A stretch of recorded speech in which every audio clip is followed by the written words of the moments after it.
থেকে যেখানে আমার কবর হবে, এই ফাঁকা জায়গাটা হবে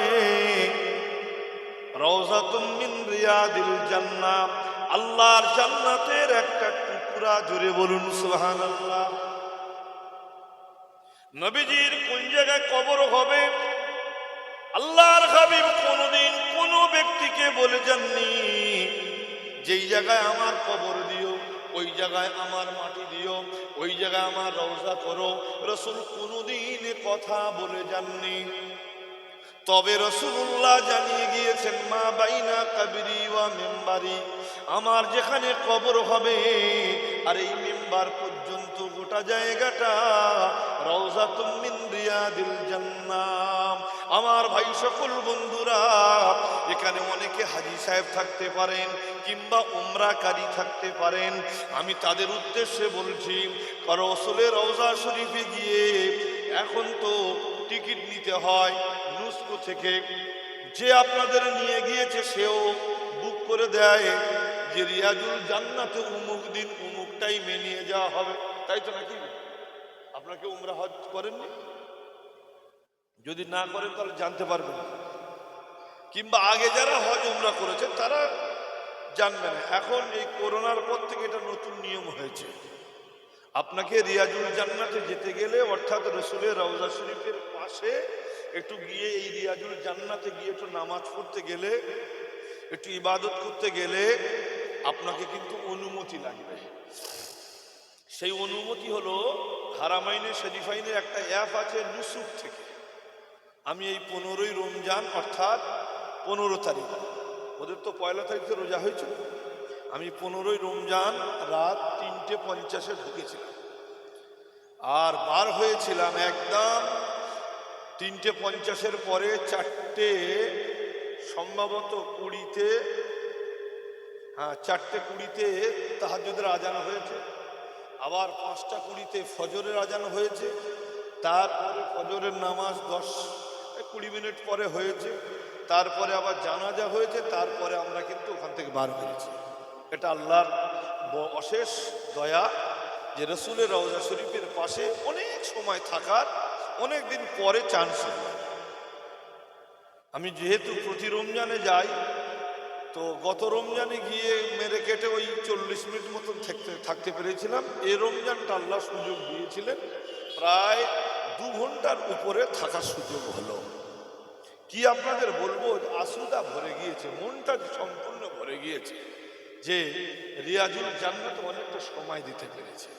এখন আপনারা যারা জাননি তারা মনে মনে করছেন তো আমরা যেতে পারলাম না, তা কি বুঝবো? আপনাদের জন্য একটা রিয়াজুল জান্নাত হলো এই জায়গাটা। জোরে বলুন সুবহানাল্লাহ। এটা আমার কথা না, রাসূল বলে গিয়েছে, ইজা মারিতুম বিরিয়াদিল জান্নাতি ফারতাউ। আমার সাহাবীরা, আমি রাসূল জানিয়ে দিলাম, যখন তোমরা কোন জান্নাতের বাগানের কাছ দিয়ে গুজরবে, যখন তোমরা জান্নাতের বাগানের কাছ দিয়ে যাবে, সেই সময় ওই জান্নাতের বাগানের ফল তোমরা গ্রহণ করো। ক্বালু ওয়া রিয়াদিল জান্নাহ। সাহাবীরা বলেছিলেন, ইয়া রাসূলুল্লাহ, ইয়া হাবিবাল্লাহ, আপনি তো বলেছেন মা বাইনা কাবরি ওয়া মা মিম্বারি, আমার যেখানে কবর হবে আর আমার মিম্বার, এই জায়গাটা রওজাতুম মিন রিয়াদিল জান্নাহ। আবার ওটা বাদ দিয়ে আবার কোথায় রিয়াদুল জান্নাত আছে? সেই সময় সোনার নবী সোনার জবানে, এ আমার দৈনিক শেরপুরের মুসলমানরা ভালো করে শুনুন, আপনাদের এই যে জায়গাটা আপনারা আজকে প্যান্ডেল করেছেন, সামিয়ানা করেছেন, বসার ব্যবস্থা করেছেন, যেখানে বসে বসে আল্লাহ আল্লাহ রসুলের কথাবার্তা শোনার জন্য মনস্থির করেছেন, এই জায়গাটার কথা আমার সোনার নবী সেদিন মসজিদে নববী শরীফে সাহাবীদের উদ্দেশ্যে বলেছিলেন। সাহাবীরা বলেছিলেন, ওয়া রিয়াদিল জান্নাহ ইয়া রাসূলুল্লাহ, ইয়া হাবিবাল্লাহ, দুনিয়াতে রিয়াজুল জান্নাহ কোথায়? আমার নবী তখন বলেছিলেন, যেখানে হিলাকুজ জিকির, জিকিরের মাহফিল হবে, যে মাহফিলে বসলে পরে আল্লাহ পাকের ইয়াদ এসে যাবে, আমি রাসূলুল্লাহ আমার হুকুম আমার নির্দেশগুলো মনে পড়ে যাবে, ওই মজলিসটাই হবে, ওই জায়গাটাই হবে জান্নাতের বাগান। নারায়ে তাকবীর। তা রসুলের কথা মোতাবেক আপনারা কোথায় বসেছেন? আগে এত ভেঙে বলার পরও আপনাদের উত্তর পেতে দেরি হলে তো মুশকিল। মাস্টার বলে দিয়েছে 1 2 3 4 5 6 7 8 9 10 11 12 13 14 15। কয়েকবার বোঝাবার পরে বলছে বলো তো, আমি যেগুলো বলেছি এগুলো বলো। ছেলেরা যদি চুপ করে থাকে তার মানে কি? মাস্টার কি বুঝলো বলেন তো? বেকার। এতক্ষণ ধরে আমি খালি বলে গিয়েছি, কিছু বুঝিনি। কিন্তু আপনাদের তো আমি সেরকম মনে করছি না, আপনারা জ্ঞানবান বুদ্ধিমান। আল্লাহ আপনাদের অনেক জ্ঞান দিয়েছেন, যে জ্ঞানের উপরে ভর করে আপনারা সংসার চালাচ্ছেন। সংসারের মতো একটা বিরাট ভারী জিনিস চালাচ্ছেন, রোজগার পাতি করছেন, অনেক কিছু আল্লাহ আপনাদের সুযোগ দিয়েছেন। সে কারণে আমি যে কথাগুলো বলবো যেন রিপিটটা যেন সাথে সাথে পাই, তাহলে আমার একটু ভালো লাগবে। আমার কথা বুঝতে পারলেন না? তা রসুল সাল্লাল্লাহু আলাইহি সাল্লামের বক্তব্য শুনে আপনারা এই পর্যন্ত কি বুঝলেন? কোথায় বসেছেন? মাশাআল্লাহ, রিয়াজুল জান্নাত। এখানে ছেলেরা খেলা করে, মুরগি কুকুর ঘোরাঘুরি করতে পারে।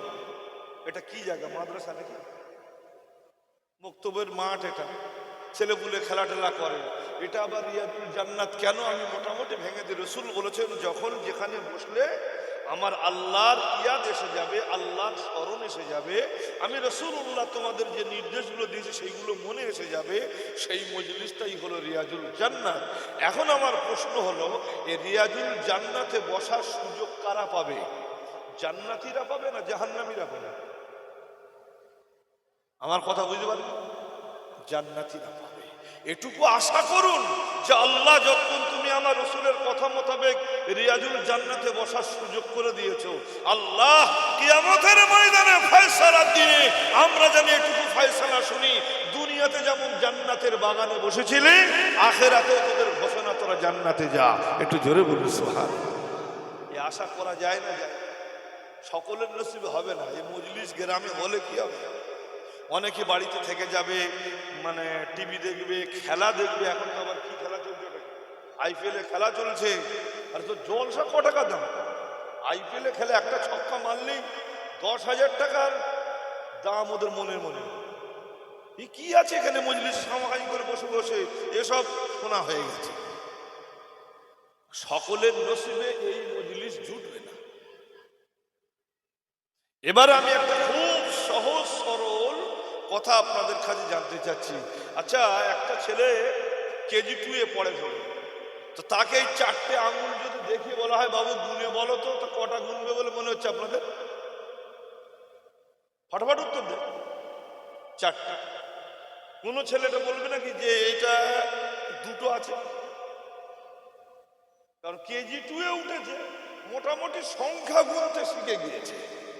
যারা মসজিদে যায়, যারা জামাতে নামাজ পড়ে, বেশিরভাগ মুসাল্লি এই 4টে গোনা যেমন সহজ, একটা মাসআলা ওই মুসাল্লিদের কাছে খুব সহজ, কিন্তু ওরা সহজটাকে খুব সহজেই মিস করে। আপনারা বুঝতে পারছেন আমি কোন মাসলাটার কথাটা বলতে চাচ্ছি? এত টাকা খরচ করে ওয়াজ নসিহত দিচ্ছেন, আজ মজলিস থেকে যদি কোনো জিনিস নাই শিখে বাড়ি যান, তো আল্লাহ আমাকেও যেমন ধরবে আপনাদের তেমন ধরবে। কেন বেকার ওই মজলিসটায় বসেছিলে? তোর কি লাভ হলো? আমাকেও আল্লাহ বলবে এত টাকা পয়সা, এত সময় নষ্ট করে, এত কষ্ট করে, এত দূর থেকে এসে ওদেরকে কি জানালে? অতএব আজকের মজলিসে আমি চাচ্ছি আপনাদের কিছু কথা জানিয়ে যাব, যেগুলো আপনারা জানেন কিন্তু কাজ করেন না, সেই রকম সহজ। এইরকম নামাজ পড়তে গিয়ে একটা খুব সহজ সরল মাসলা, যেটা আপনারা খুব সহজে বেমালুমে ভুলে যান। এরকম আপনার নজরে কি পড়ছে যে আমি এইটা এইরকম করি, যেটা খুব সহজ? 4টে আঙুল গোনা যেমন সহজ, একটা মুসাল্লির কাছে এই মশলাটা ওরকম সহজ, যেটা ছেড়ে আসে। এই ছাড়ার কারণে এই মুসাল্লি নামাজ পড়ে বটে, কিন্তু ওর ভিতরে বক্রতা, ব্যাকা ভাবটা সোজা হয় না। খুব সহজ জিনিস। হারামাইনে শরীফাইনে, মক্কা শরীফ ও মদিনা শরীফ, এই হারামাইনে শরীফাইনে মুয়াজ্জিন আছে প্রায় 10-12টা করে, ইমামও আছে 10-12টা করে। কথা বুঝতে পারলেন? কটা বললাম? 10-12টা করে মুয়াজ্জিন, 10 ইমাম। আর হারামাইনে শরীফাইনে বাইরে যত মসজিদ আছে, খুব বড় বড় মসজিদ যেগুলো, সেখানে মুয়াজ্জিন থাকে। না হলে ও যেই মুয়াজ্জিন সেই ইমাম, সেই একামত দেবে, সেই আজান দেবে, সেই নামাজ পড়াবে। ও একটাই লোক। ও সৌদি সরকার একদম ঠিক করেছে, খুব বড় বড় মসজিদ যেগুলো, সেগুলো ব্যতিক্রম। তাছাড়া যত মসজিদ আছে, আমি বহু মসজিদে ঘোরাঘুরি করেছি। আমি রিয়াদে 4 দিন ছিলাম, সেখানেও মোটামুটি ঘুরেও দেখলাম এবারে যে সত্যি এখানেও তাই আছে। আমি উজবেকিস্তানে গেলাম, রাশিয়া, সেখানেও দেখলাম আরব কান্ট্রি, যে মানে অনারব যেহেতু, তবু আরব কালচার আছে, সেখানেও দেখছি যেই মুয়াজ্জিন সেই আজান দেয়, সেই একামত দেয়, সেই নামাজ পড়া। অথচ যাত্রাদের পিছনে আজান একামত দেওয়ার ভালো ভালো মুসাল্লি আছে, কিন্তু ওই একাধিক। তবে একামত দেওয়ার পরে মুসল্লিদের দিকে মুখ করে কয়েকটা কথা বলে আরবি। আপনারা যারা হজ পাকে গিয়েছেন দেখবেন এই কথাটা আপনাদের কানে ভাসবে। ঠিক নামাজ শুরু করার আগে বলবে সুফু সুফু ফাকু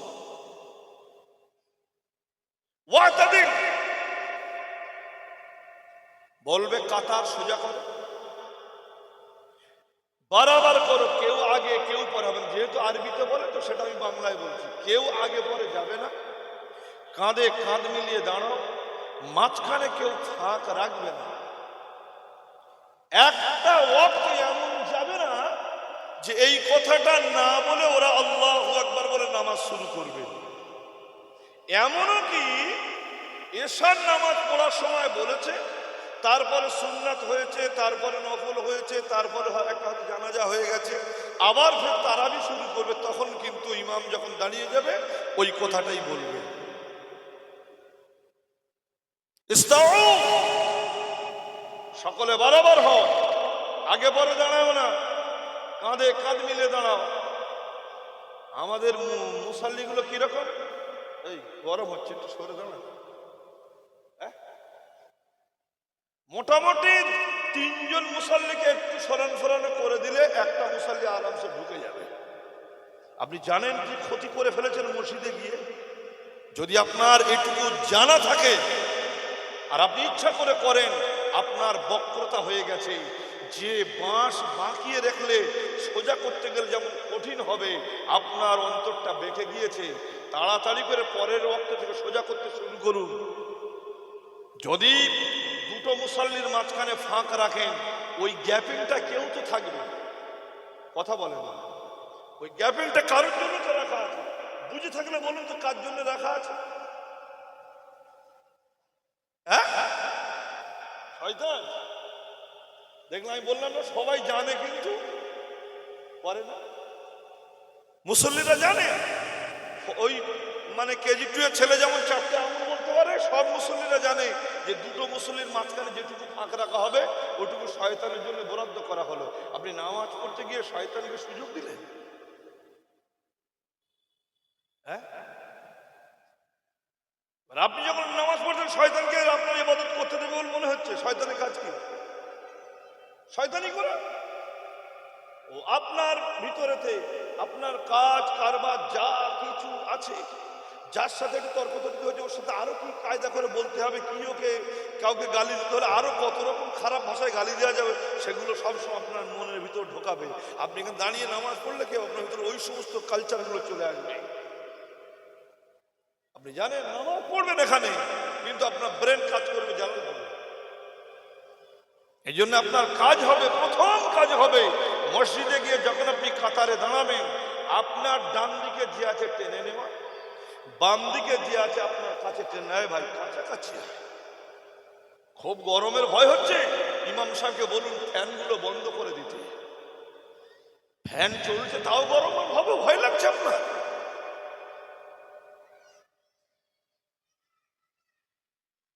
কারণ এই যে ফাঁকটা গ্যাপিংটা রেখে আপনি নামাজ পড়ছেন, এ আপনার নামাজ পড়তে দেবে না। এটা আমার বানানো নয়, মোবাইল আছে, মুসলিম শরীফের হাদিস, বাবুল জামাআত। এই বাবুল জামাতে গিয়ে একটু মাঝে মাঝে পড়বেন, শুধু ইউটিউব ফেসবুক এইসব পড়ে থাকেন, একটু মাঝে মাঝে দেখবেন বাবুল জামাতের হুকুম কি কঠিন। রাসূল বলছেন যে সমস্ত মুসাল্লিরা জামাতে গিয়ে কাতার সোজা করে না, জামাতে গিয়ে গ্যাপিং রেখে ফাঁক রেখে শয়তানকে সুযোগ দিয়ে নামাজ পড়ে, ওরা নামাজ পড়ে বটে কিন্তু ওদের বক্রতা ভাব থেকে যায়, সেই বক্রতায় আর কোনোদিন মিল থাকে না। এবারে কি হবে, সমাজে অশান্তি তৈরি হবে, নামাজ পড়েও ঝগড়া। এরকম আছে না? মসজিদের ভিতরেও ঝগড়া। এ দোষ এ মুসাল্লির নয়, মুসাল্লির ওই নিয়ম কানুন পদ্ধতিগুলো ভুলের কারণে এটা হয়েছে। তাহলে একটা রোগ আমি সারাবার কথা আপনাদের বললাম, কথা বোঝা গেল না গেল না?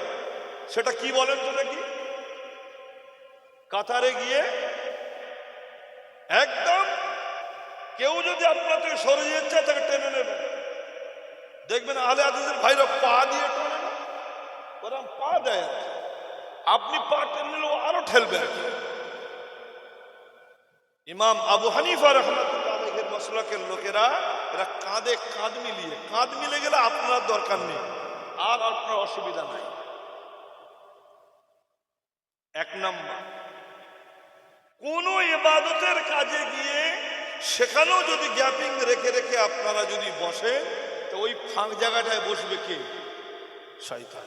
তাহলে এখানে যে ফাঁক রেখেছেন এখানে বসবে কে? হ্যাঁ, বসবে না বসবে? এটা আমার বলে দিতে হবে নাকি ভাই সরে সরে? সেটা বলবো আবার, কিন্তু বলার কথা নয়। একদম জমে জমে বসুন, ভালো লাগবে দেখবেন। আরে যতক্ষণ এত দূর থেকে নিয়ে এসছেন, আজকে কিছু কথা যেন আল্লাহ আমাকে বলায়, আল্লাহ তৌফিক দেয়, বলুন আল্লাহুম্মা আমিন। আমি কিছু কথা আপনাদের আজকে কিছু শুনিয়ে যাবো ইনশাআল্লাহ। হ্যাঁ, একদম জমে জমে বসুন, ভালো লাগবে। আরে যারা শেষে আসে ওরা শেষে বসবে, আপনারা তো কিরকম বোকামি করেন, ওদেরকে সামনে বসতে দেন। আমার এটা ভালো লাগে না, আমি ক্লাসে গেলে ওরকম। আমাদের তো টাইটেল পর্যন্ত ক্লাস হয় জানেন, আমাদের একদম ওই নিচের দিকে ক্লাসগুলো আমাদের ছেলেগুলো নেই, মোটামুটি 4-এ 2-4 জন। অ্যাকচুয়ালি আমাদের উপর ক্লাসগুলো ভরপুর থাকে। তা সামনের বেঞ্চ কখনো খালি রেখে পিছনের বেঞ্চে বসেছে ছেলেরা, আমি ক্লাসে গিয়ে কোনোদিন দেখিনি। সামনের বেঞ্চ অনেক দামি। নামাজি যখন যাবেন সব সময় কোন কাতারটা দামি বলেন তো ভাই? সাফে উলা। এবছর আপনাদের সামনে আমি কয়েকটা কথা বলে নিচ্ছি। এবছরে আমি কয়েক বছর রমজান মাসে যাচ্ছি, হাজরে আসর চুম্বন দিতে পারি না জানেন। এত গ্যাদারিং হয়, এমনি গ্যাদারিং সবসময়, রোজার মাস তো ভিড় খুব জানেন তো। মানে হজে যা লোক হয় রোজার মাসে অন্তত 10 থেকে 15 গুণ বেশি হয়। হজে তো লিমিটেড লোক, 15 লাখ 16 লাখ কি 20 লাখ লোক নেবে, এটা লিমিটেড লোক। কিন্তু রমজান মাসে পুরো আরব কান্ট্রি খোলা, ওরা সব চলে আসে। তো কয়েক বছর আমি যাচ্ছি, কিন্তু হাজরে আসওয়াদ রোজার মাসে চুম্বন দেওয়া যাচ্ছে না। আর ওই হুড়োহুড়ি ঠেলাঠেলি করে কে চুম্বন দেবে রে ভাই? দেওয়াটাও ঠিক না, কাউকে ধাক্কাধাক্কি করে।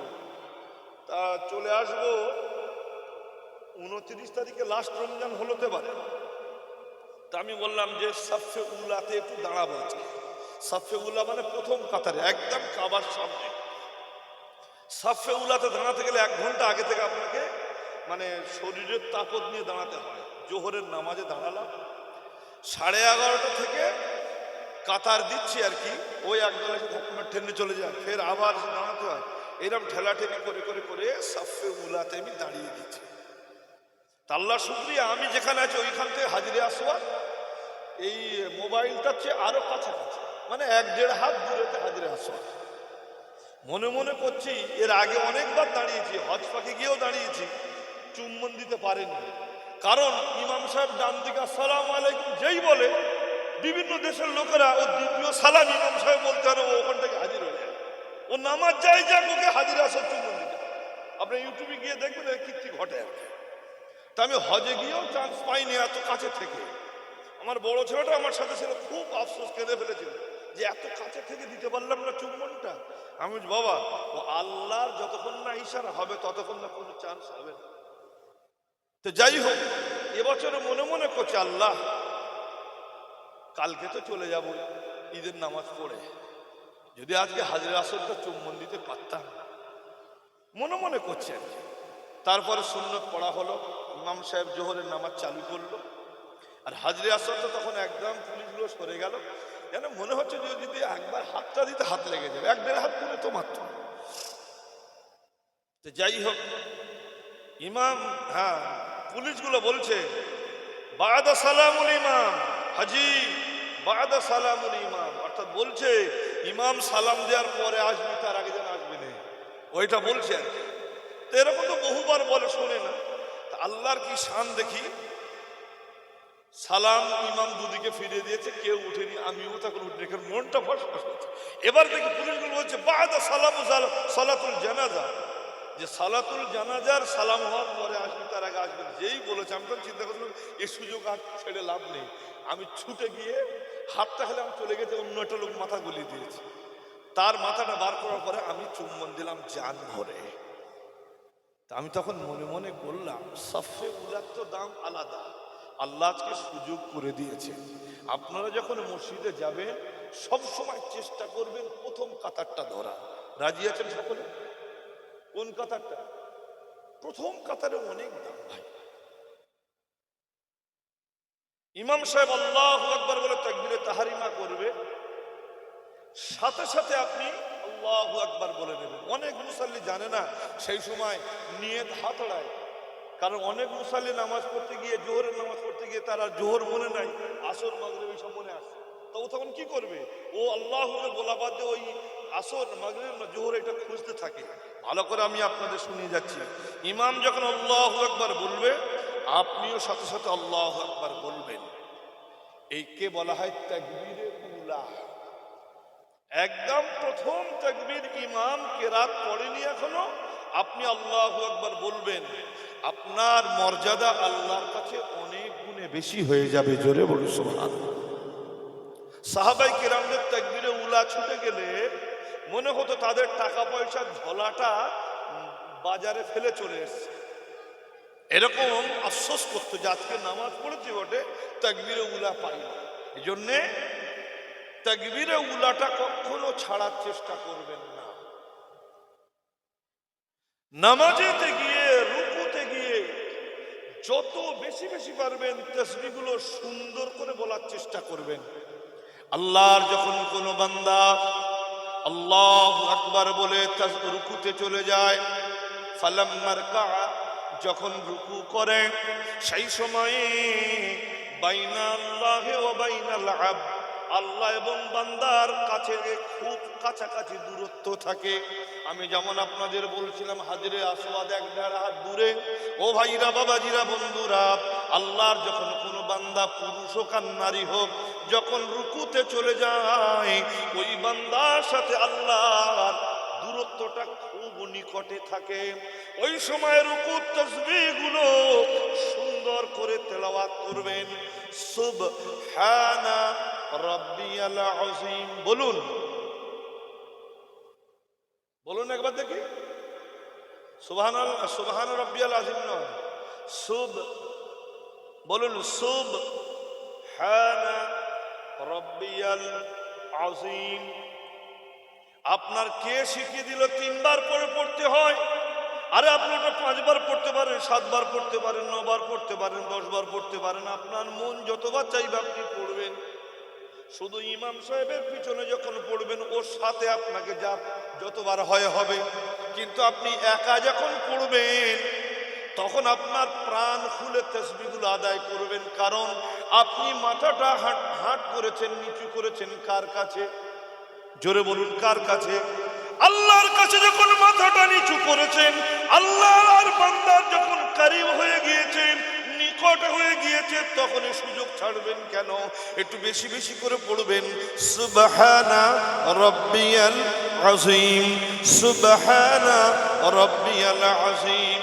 বান্দা যখন তাসবিহগুলো পড়তে থাকে আরশ মুআল্লা থেকে আল্লাহ ফারিস্তাদের সাক্ষী করায়। একটু জোরে বলুন সুবহানাল্লাহ। আমার ভাই সকল বন্ধুরা, বান্দা যখন সামি আল্লাহু লিমান হামিদা, বান্দা যখন এই কথা বলেন, আমার আল্লাহ পাক আল্লাহ তাআলা ফারিস্তাগুলোকে বলে, ও ফারিস্তারা, আমার এই বান্দাগুলো আমার প্রশংসা করছে, এদেরকে দেখে রাখো। আমার ভাই সকল বন্ধু, আপনার কিছু আমল হয়তো গুনার হতে পারে, আপনার কিছু আমল হয়তো খারাপ হতে পারে, কিন্তু আপনি আল্লাহ পাকের সামনেতে ওঠা বসা করেছেন। আমার আল্লাহ পাক আল্লাহ তাআলা হাসরের ময়দানে এই আমলগুলোর কারণেতে আল্লাহ দুনিয়ার বদ আমলগুলোকে আল্লাহ সেদিন মিটিয়ে দিতে পারে। আমার ভাই সকল বন্ধুরা, আমি একটু একটু করে আপনাদের কাছে বারে বক্তব্যের আমি মেন বক্তব্যের দিকে যেতে যাচ্ছি। বান্দা সাজদায় চলে গেল, আল্লাহু আকবার বলে, সুবহানা রাব্বিয়াল আ'লা, বলুন সুবহানা রাব্বিয়াল আ'লা। ভালো করে বলুন, সুবহানা রাব্বিয়াল আ'লা নয়, সুবহানা রাব্বিয়াল আ'লা। খুব সুন্দর করে আপনার শিখে নিতে হবে, কারণ এই আমল আপনার কবরেতে সাথী হবে। কোথায় সাথী হবে? কথা বলেন, কবরে যে সাথী হবে। হ্যাঁ, এলোমেলো মাল সাথী করলে ভালো হবে? ভালো জিনিস সাথী করতে হবে। কবরেতে কাফন দেওয়ার সময় আপনার সাথী আপনার গ্রামের লোক, গোসল দেওয়ার সময় আপনার কাছের লোক, আপনাকে জানাজার সময় আপনার এলাকার লোক, কবরে নামাবার সময় আপনার সাথের লোক। কিন্তু কবরে শুইয়ে রেখে ঢাকা দিয়ে যখন চলে আসবে, আর কোনো ব্যক্তি আপনার থাকবে না। আপনার বাপ বলবে না যে ঘন্টা চারেক এখানে থাকি, আমার বেটা কবরে শুয়েছে। আপনার মা কোনোদিন বলবে না আমার বেটি কবরে চলে গিয়েছে, আমি একটা রাত ওর কাছে কাটিয়ে দিয়েছি। পৃথিবীর কেউ বলবে না গো। একজন আপনার সাথে কিন্তু থেকে যাবে। সেই থেকে যাওয়া জিনিসগুলো হলো আপনার আমালে সালেহা। আপনি যে ভালো ভালো আমলগুলো করেছেন, এইগুলোকে আমার আল্লাহ পাক আল্লাহ তাআলার অর্ডারেতে একটা মানুষের আকৃতি হয়ে আপনার বন্ধুর মতো আপনার সঙ্গেই থেকে যাবে। আচ্ছা, এইটার বেলা ফকরানো বাজারে সবজি কিনতে গিয়ে ঘুরিয়ে ফিরে দেখছে বেগুনটা এদিকে কানা নেই তো, মাছটা কিনতে গিয়ে আঙুলের টিপে দেখছে এটা পচা নেই তো, আমটা কিনতে গিয়ে দেখছেন আমটা মিষ্টি আছে কিনা। তো সব আপনি চেক করে করে করেন, আর আপনার আমলটার বেলা ভালো আমলে সালেহাটা চেক করে করবেন না। এত বড় মানে দুঃসাহস যে যাই নাই করে টাইমটা পাস করে দিয়ে আল্লাহু আকবার হয়ে যাবে। আল্লাহকে বোকা পেয়েছে নাকি? হ্যাঁ, যে বড় একটা পাঞ্জাবি গলিয়ে দিয়ে মাথায় একটা টুপি দিয়ে সবাই বলবে মুসল্লি, আপনিও চলে গেলেন গিয়ে আল্লাহু আকবার, কি পড়লেন না পড়লেন কোনো, আরে বেশি বড় কেরাতটা বড় কথা নয়। আল্লাহ বলছে ফাকরা মা তায়াসসারা মিনাল কুরআন, জোরে বলুন সুবহানাল্লাহ। আল্লাহ বলছেন ফাকরা, পড়ো, মা তায়াসসারা, যেটা তোর কাছে আসান লাগবে, যেটা সহজ হবে, মিনাল কোরআন, আমার গোটা কোরআনের ভিতরে যেটা আসান হবে সেটা দিয়ে আমি আল্লাহ আমার হুকুম পালন কর। জোরে বলুন সুবহানাল্লাহ। তাহলে কত বড় সূরা পড়লেন, কত কায়দার সূরা পড়লেন, ওটা বড় কথা নয়, কিন্তু কত সুন্দর করে আল্লাহ তাসবিহগুলো আদায় করলেন, এটা কিন্তু আল্লাহ আপনাকে দেখবে। যে আমলে সালেহাটা সবসময় মনে করবেন, যেটা আমার সাথে থাকবে সে আমার সাথী হবে। আমাকে অনেক লোক বলে হুজুর আপনার সাথে হজ উমরায় যাবেন, কেন? বলছে আপনার সাথে গেলে আপনি অনেক কিছু জানেন, আমাদেরকে জানাবেন। তা আপনি যার সাথে বিদেশে যাবেন, সে আপনি যদি দুর্বল লোক হয়, হ্যাঁ তার সাথে যাবে? হ্যাঁ, অজানা লোক হয়, সেই কিছু জানে না, যাবেন? বোকা শোকা লোক, অশিক্ষিত, ও কি জানে? তাহলে আপনি চাইবেন আমি বিদেশ সফরে যেখানে যাব, আমি যদি সাথী চাই তো সাথীটা সাথীর মতন চাই। আপনি কবরের মতন জায়গায় চলে যাবেন যেখানে আপনার খুব নিকটতম লোক। অ্যাক্সিডেন্ট হয়ে গিয়েছে, দেখার জন্য কত লোক এসেছে, কে বলেছে আরে বাবা তোর কত লেগেছে, কত কি হয়েছে, এত কিছু বলেছে, কিন্তু যেদিন আপনার চোখ বন্ধ, আপনার হাত চলে না, পা চলে না, সব চলে না, গোসল দিল তাও নড়লেন না, ঠান্ডা পানি দিল তাও নড়াচড়া করলেন না, আপনাকে কবরের ভিতরে দিলাম, কোনো ফ্যান নাই, কোনো পাখা নাই, কোনো এসি নাই, কিছু নাই, কিছুও কাউকে বললেন না। যে লোকটা 1 মিনিট কারেন্ট চলে গেলে হাই হুতাশা করতো, আজ সেই মানুষটা সাদা কাফনে জড়িয়ে দিয়ে আসলো, ওই মানুষটার সাথে কেউ থাকলো না, কোনো তার সুযোগ সুবিধার কিচ্ছু নাই, ওই মানুষটা ওখানে পড়ে থাকবে। আমার ভাই সকল বন্ধুরা, আল্লাহ যে বিবেক দিয়েছে, বুদ্ধি দিয়েছে, সেই বুদ্ধিগুলো, বিবেকগুলো আজকে খাটিয়ে দেখুন, আমার কথার সাথে মিলে দেখুন, আপনার কবরে যে থাকবে তাকে আপনি ভালো জিনিস বেছে নেবেন না, যে কোনো কমা দামি বেছে নেবেন, ভালো জিনিস ইবাদতটা করবেন, বেশ জমকালো করবেন। আল্লাহ বলেছেন লান তানালুল বিররা হাত্তা তুনফিকু মিম্মা তুহিব্বুন। সুবহানাল্লাহ। আল্লাহ বলছে লান তানালুল বিররা, আরে তোদের সদকা, তোদের দান আমি আল্লাহ আমার কাছে পৌঁছায় না, তোরা জানিস না? তোরা যে টাকা পয়সা দিস, তোরা যে দান ধ্যান করিস, এ সমস্ত করিস, লান তানালুল বিররা, লান শব্দ সাথে কখনো পৌঁছাবে না। কতক্ষণ পর্যন্ত? হাত্তা তুনফিকু মিম্মা তুহিব্বুন, তোদের প্রিয়তম জিনিস, যেটার প্রতি তোদের ভক্তি আসবে, তোদের ভালোবাসা আসবে, যেটা চলে গেলে তোদের মনে একটু কষ্ট ভাব আসবে, এই প্রিয়তম জিনিস যদি দান করিস আমি আল্লাহ খুশি হয়ে যাব। একটু জোরে বলুন সুবহানাল্লাহ।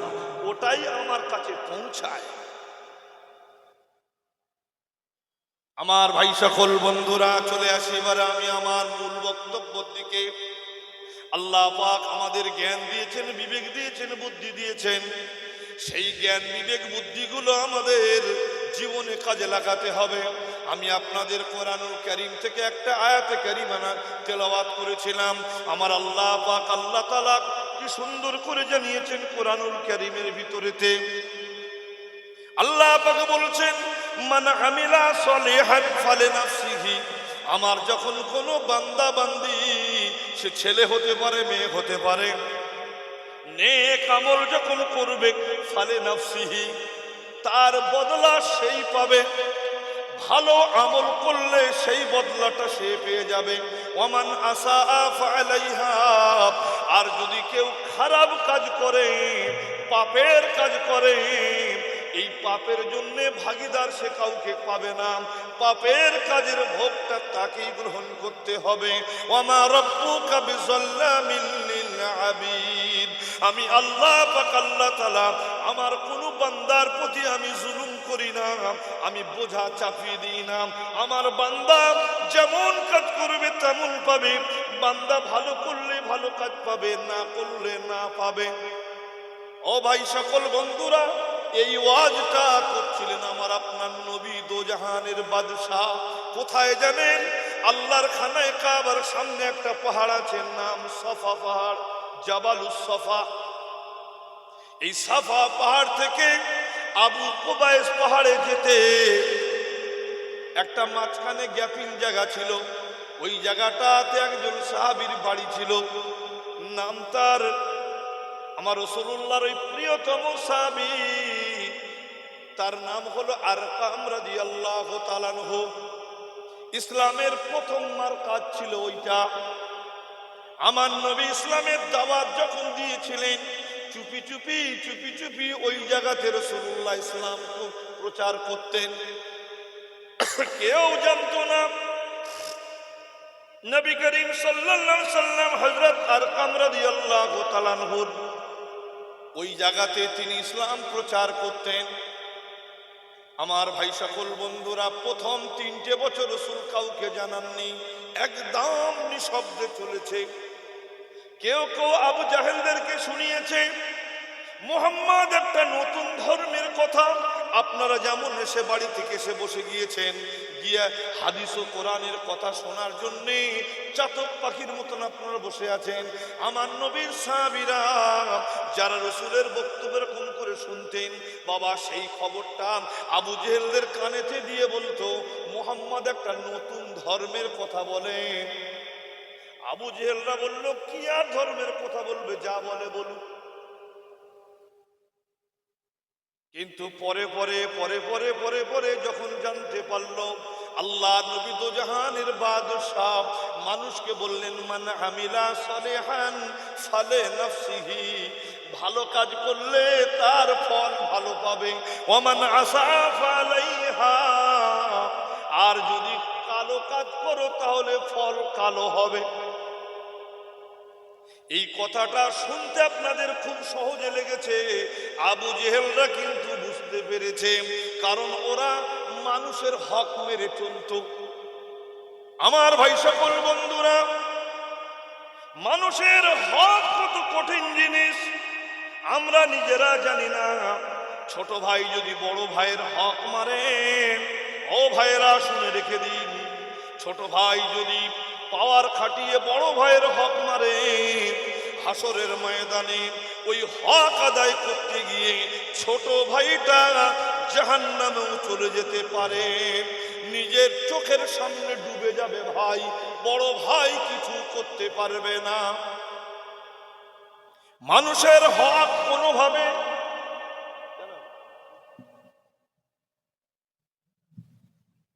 ওই আমাকে তো চা দেন তো দেখি। দরুদ শরীফ আল্লাহুম্মা সাল্লি আলা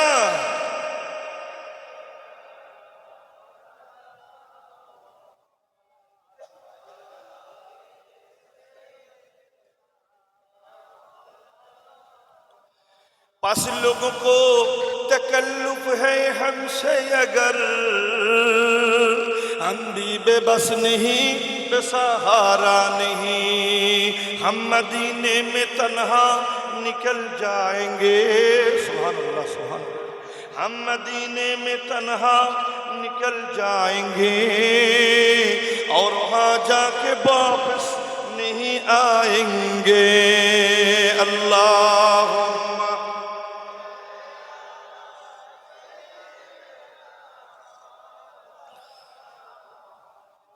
وعلى آل سيدنا, नाम आका जहाँ भी लिया जाएगा, जिक्र उनका जहाँ भी किया जाएगा, नूर ही नूर से नूर में भर जाएगा, सारा महफिल जज्बे में लपक जाएगा। अल्लाहुम्मा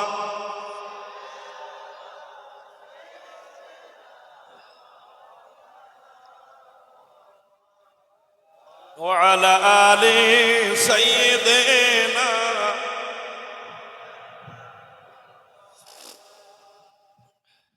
रसूल करीम सल्लल्लाहु अलैहि वसल्लमेर नसीहत বা ওয়াজ কাফেরদের গায়ে কাঁটার মতো বিদ্ধ। কাঁটা বোঝেন তো, যে কিছু কিছু গাছে গাছে কাঁটা হয় না, কাঁটাকে আপনারা কি বলেন? কাঁটা বলেন তো। কাঁটা ফুটলে কি লাগে তো? রসুলের বক্তব্যটা ওদের কাঁটার মতো ফুটতে লাগলো। আচ্ছা ভাই বলুন তো, আমি যদি এখন হক না হকের কথা বলি, যদি কেউ কারোর হক মেরে খায় তার কোনো আনন্দ লাগবে নাকি? সে তখন বলবে এই থেকে নিয়ে এসছে, বলতো এতদিন এত বক্তা এসেছে, কেউ আমাদের কিচ্ছু বললনি, আর ই কি করতে এসে সব, হ্যাঁ বলবে না? বলবে না, এটা বাস্তব কথা। ধরুন একটা লোক সুদ খাচ্ছে, গ্রামের কিছু লোক জানে, সবাই জানে। আমি সুদের বিরুদ্ধে ওয়াজ করলে গায়ে লাগবে কার? সুদখোরের লাগবে, সে বাস্তব কথা। তা আরবের মানুষের গায়ে লেগেছিল রাসূলুল্লাহর ওয়াজ, তাদের একদম কাঁটার মতো বিঁধেছিল। এই যে হক না হকের কথা বলছি না, একটুখানি আমি আগাই, তখন বুঝতে পারবেন আমাদেরও অবস্থা কি ভয়ঙ্কর হয়ে আছে। আমাকে কালকে মনে হয় আমি মাদ্রাসা থেকে বার হয়েছি, তো ফুরফুরা শরীফের মাজার শরীফের সামনে একটা দোকান আছে, তো ছেলেগুলো বলছে হুজুর কি দোয়া করছেন বলেন তো দেখি। আমি কেন বলেন? গাজায় কি সর্বনাশ করছে, এসব দোয়া কোনো কাজ হচ্ছে না। ইসরায়েল গাজার মুসলমানদেরকে মেরে সব কবরস্থান বানিয়ে দেবে, ঘরগুলো কবরস্থান বানিয়ে দেবে, কোনো দোয়া কাজ হচ্ছে না। এসব কি হচ্ছে? ও খান্ডে চিল্লে বলে বলল, পাশের দোকানদার দেখে ওর সাথে জুড়ে গেল। তোমরা আগে বলে নাও, আমার বলা শেষে। আমি বললাম এই যে দোয়া করছে কাজ হচ্ছে না, এটা কে বলবে? ওই কয় কাজ হচ্ছে দেখতে পাচ্ছেন না কি অবস্থা, মেরে শেষ করে দিল আগে, তাই তো নাকি? মেরে শেষ করে দিল আর বলছে কাজ হচ্ছে না। আমি বলি শোনে, আমার নিজের কথা নেবেন না রাসূলুল্লাহর কথা নেবেন? আগে আপনারা কোন কথা নেবেন? আমার কোনো বানানো কথা নেবেন না আমার রাসূলুল্লাহ যে কথা বলেছেন সে কথা শুনবেন? রাসূলুল্লাহর কথার উপরে কোনো কথা হবে না। যদি আমার নবীর কোনো কথা বলার পরও যদি আপনার শখ শোভা হয়, যদি আপনার কোনো শখ তৈরি হয়, ধর এটা মানতে পারলাম না, বুঝে থাকলে বলুন সে ঈমানদার না বেঈমান? হযরত উমর ফারুক রাদিয়াল্লাহু তাআলা আনহু বাড়িতে বসে আছেন, খলিফায়ে সানি উমর ফারুক বাড়িতে বসে আছেন। এমত অবস্থায় হঠাৎ দেখছেন ওনার দরজাটা টুকটুক করে আওয়াজ হচ্ছে। উনি জিজ্ঞাসা করলেন মান আনতা, কে ভাই আছেন ওখানে? ওনাকে ডাকা হলো, আসসালামু আলাইকুম ইয়া আখি উমর ইবনুল খাত্তাব। ডাক দিয়ে বলা হলো, উমর ভাই একবার এখানে আসুন। উমর রাদিয়াল্লাহু তাআলা আনহু আমার রাসূলের প্রিয়তম সাহাবী, আগে ছিল নবীজির খুনি, পরেতে ইসলাম কবুল করে এখন নবীজির প্রিয়তম সাহাবী উমর ফারুক রাদিয়াল্লাহু তাআলা আনহু আসলেন। দরজাটা খুললেন, দেখলেন আমার নবীর একজন সাহাবী, সে আওয়াজ করছিল, পাশে একজন ইহুদি আছে। উমর ফারুক জিজ্ঞাসা করলো, কি ব্যাপার আপনার দুজন এখানে কি আছে? বলছেন ভাই উমর, আমাকে তো আপনি চেনেন, আমি একজন মুসলমান, আমি নামাজ পড়ি, আমি জিহাদে যাই, আমি রাসূলুল্লাহকে ভালোবাসি, আমি ইসলামকে ভালোবাসি, আমি কালেমা পড়ি, আমি তো কোরআন তেলাওয়াত করি। মানে ইসলাম প্রকাশ করতে গেলে যা যা লাগে সব বলছে। উমর ফারুক অবাক হয়ে গেলেন যে তোমাকে এত সার্টিফিকেট দেখাতে হচ্ছে কেন? তোমাকে তো আমি চিনি, তুমি আমার একজন ইসলাম দরদি ভাই, এত সার্টিফিকেট বার করছে কেন? কি হয়েছে বলো না? বলছে আর ইনি হলেন ইহুদি, এ হলেন ইসলাম বিরোধী, ইনি নবী বিরোধী, ইনি আল্লাহ বিরোধী, ইনি শরিয়াত বিরোধী, ইনি কোরআন বিরোধী, ইনি রাসূলের বায়ান বিরোধী। ও ভাই উমর, ওর আর আমার একটা বিরাট সমস্যা আছে, এই সমস্যাটা আপনাকে মেটাতে হবে। উমর ফারুক বলছেন কি সমস্যা? বলছেন ওনার বাগান আর আমার বাগান, ওনার বাগানটা সামনে, আমার বাগানটা পিছনে। আমার বাগানটা পানি দিতে গেলে ওনার বাগানের একদম সেই সাইড থেকে ড্রেন করা আছে, ওই ড্রেনে করে পানি যে আমার বাগানে পৌঁছাতে পৌঁছাতে অনেক সময় লেগে যায়। ও ভাই উমর, এতদিন ইসলাম মদিনায় কায়েম ছিল না, ইসলাম মদিনাতে প্রকাশ ছিল না, ওরা যা ইচ্ছা আমাদের উপরে চাপিয়েছে তাই মেনে নিয়েছি। এখন তো ইসলাম মদিনাতে জিন্দা হয়েছে, এখন আমাদের বুক বল হয়েছে, এখন ইসলাম মদিনাতে শক্তিশালী হয়েছে, এখনো কেন আমরা ওইটা ফরমানটা মানব? ও ভাই উমর, আমি ওকে এই কথাটা বলেছি, তোমার বাগানের মাঝখান থেকে একটা ড্রেন দিয়ে দাও, ওই ড্রেন দিয়ে সরাসরি আমার বাগানে পানি চলে যাবে, আমার বাগানে পানি দেওয়া হওয়ার পরে তারপরে তুমি পানি দেবে। উনি ওটা না করে আগে ওনার খিদে পুরো মিটিয়ে নেবেন, তারপরে আমার বাগানে যাবে, অনেক সময় লেগে যায়। ও ভাই উমর, একটু এই ফয়সালাটা করে দিন না। উমর রাদিয়াল্লাহু তাআলা আনহু ঘটনাটা শুনলেন, শুনে বলছেন, ভাই বাশির, তুমি যা শোনালে, ইসলাম জবরদস্তি করে হয় না, ইসলাম কখনো কারোর উপরে জুলুম অত্যাচার করে না। আজ ইসলাম শক্তিশালী হয়েছে বলে জোর করে ইহুদের জমির বুকের উপর দিয়ে তুমি ড্রেন করে নিয়ে চলে যাবে, এটা কিন্তু আমি উমার বলছি, ইসলাম মানে না। কথা আমার বুঝতে পারছেন না? আজ ইসলাম ক্ষমতা পেয়েছে বলে যা ইচ্ছা তাই করে নিয়ে যাবে, এটা ইসলাম মানে না। আমার মনে হয় যেভাবে চলছে এইভাবেই চালাতে হবে। তুমি ওই জায়গাটা কিনেছিলে না তোমার বাপদাদা 14 পুরুষের? বলছে না আমার কেনা। তুমি যখন কিনেছিলে তখন তুমি কি বুঝে কিনেছিলে? ওর মাঝখান দিয়ে পানি নিয়ে যাবে বলে কিনেছিলে? নাই যেভাবে যাচ্ছে ভাবে যাবে, যেভাবে যাচ্ছে ভাবে যাবে। তাহলে আমার মতে বলে ওইভাবে যাবে। আমার ভাই সকল বন্ধুরা, উমর ফারুক বলার পরে কি বলেছেন জানেন? তবে এটা আমার একটা ধারণা, আমি আপনাদের জানালাম। ভাই বাসির একটা কাজ করতে পারো, এই যদি বিচারটা রসুলের কাছে একবার নিয়ে যেতে পারো, আমার নবী যেটা বিচার করে দেবে ওটাই ভালো হবে।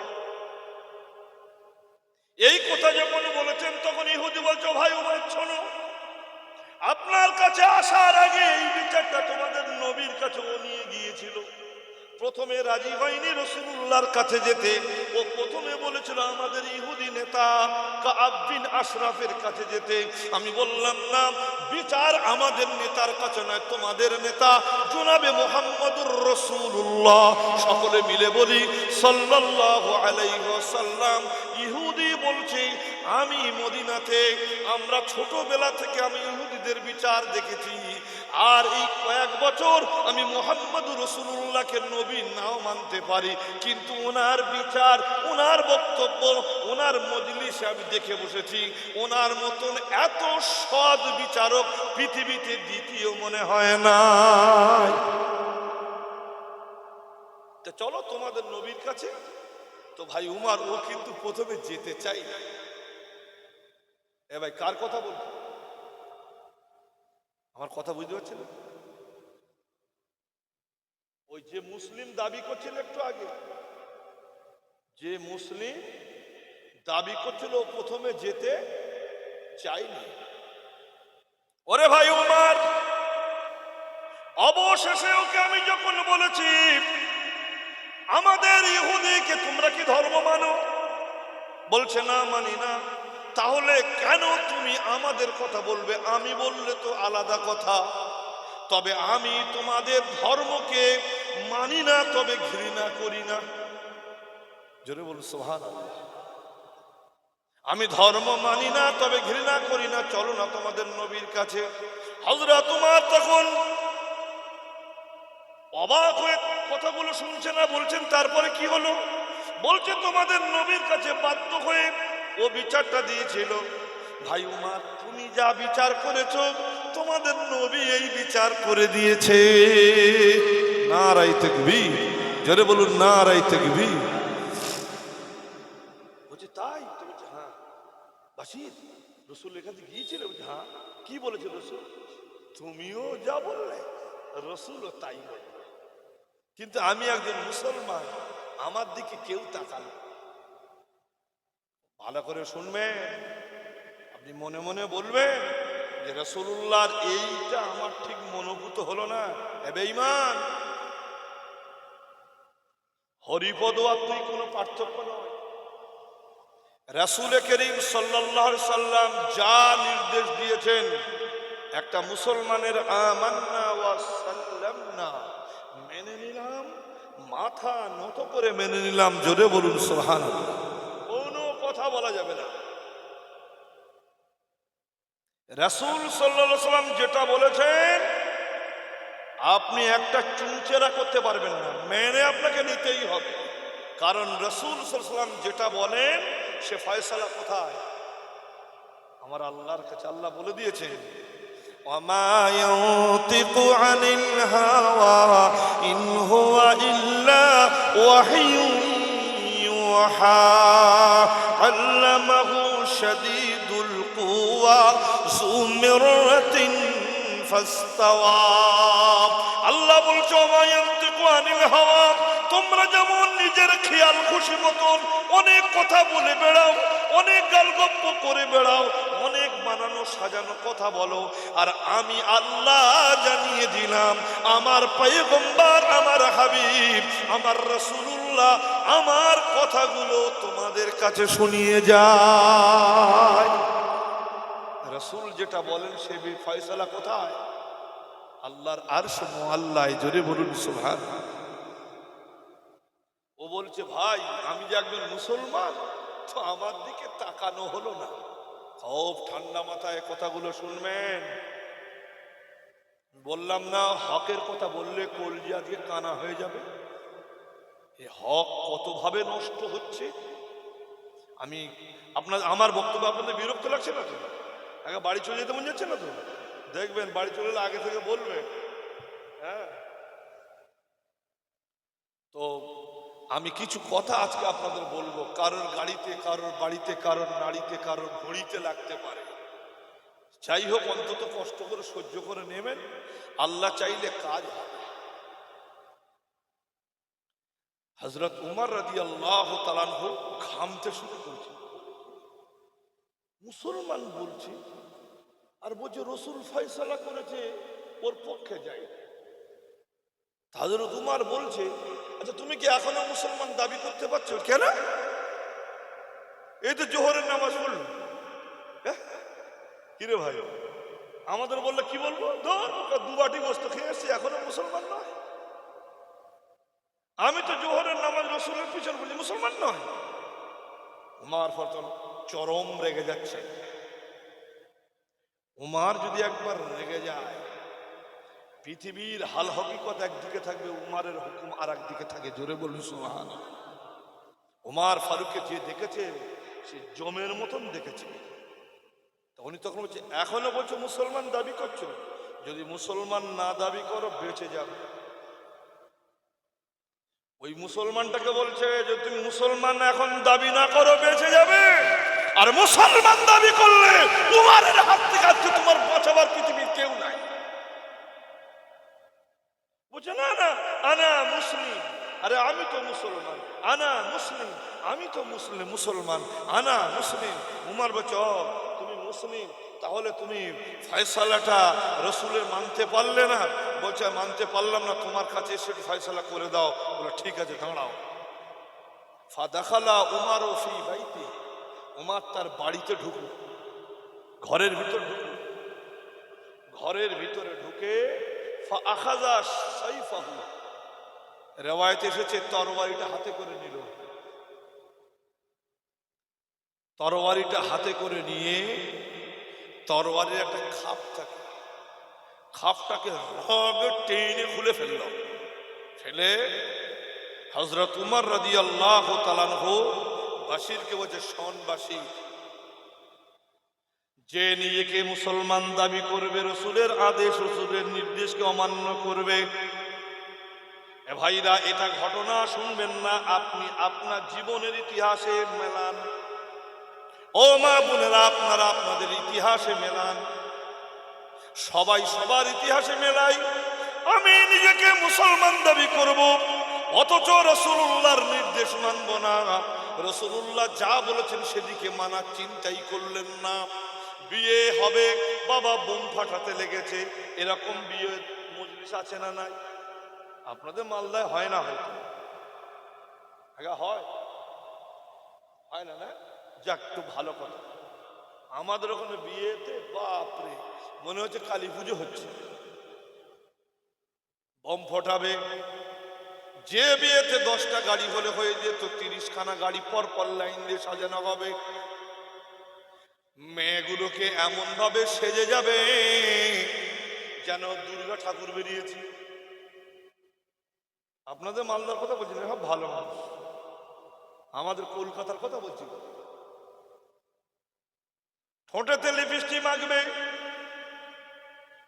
চোখের নিচে আস্কারা মাস্কারা টাস্কারা কি কুন্নে আছে সব লাগাবে, ভ্যানিটিক ব্যাগটা সাইডে নেবে, অর্ধেক পেট আর অর্ধেক পিঠ বার করে নিয়ে বিয়ের মজলিসে যেতে হবে। এরকম আছে না নাই? কথা বলছেন না কেন? আছে। ঈদের বাজার করতে হবে, ভেড়া বাড়িতে রয়েছে, তার বউ কালিয়া চকে ছুটেছে, এ ঘটনা আছে না নাই? এটা আমার রাসূলুল্লাহর নির্দেশ না রসুলের অমান্য? রসুলের হুকুম অমান্য চলছে না রসুলের হুকুমের পক্ষে চলছে? অমান্য চলছে না। আমি ওই রেওয়ায়তটা তুলেছি ভালো করে আপনাদের বোঝাবার জন্য।